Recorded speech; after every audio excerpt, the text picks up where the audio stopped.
Today we celebrate an optional memorial of the Blessed Virgin Mary, so that's why I have the white vestments with the blue accent today.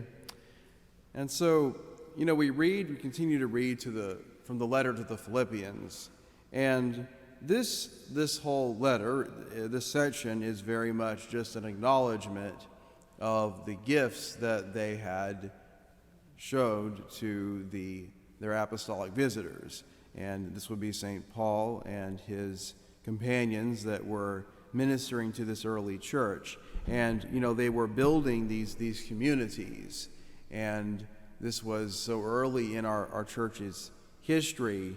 And so he kind of uses it, as Paul always does. He uses it as an opportunity to kind of reflect on the nature of Christian discipleship in view of those circumstances. And so he says that he has lived with humility and abundance, which is no small thing to say, considering that Paul was educated by the best rabbis, and financially their family was probably pretty well-to-do, fairly well-to-do. It would make the most sense for his story. So he has learned a lot about dealing with different kind of situations and witnessing and sharing the gospel. And he talks about giving. And, one of the things we have to remind ourselves, and I have to remind myself about, is that, the church runs on charity. The church runs on charity. We're a not-profit. But also that, that our giving, that is good for us. Our giving is good for us, and that the work of almsgiving, how important that is. And I think of so many of those wealth management books where the person says, and quite a few of them, they start by saying that I give my 10%, I tithe. Now, is 10% a strict requirement? No, but it is a guide. It is a way to see our giving, and it can be challenging to do that. It can be challenging because there's a certain amount of walking in faith in letting go of what we have.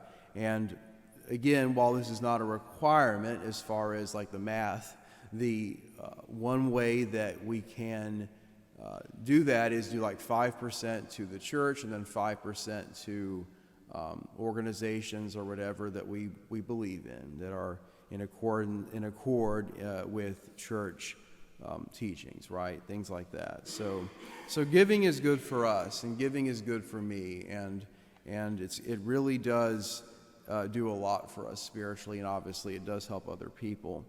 And today in our gospel, we are reading the end of the parable of the dishonest steward. So this reading is a little bit confusing in some ways because it's the end of the dishonest steward parable.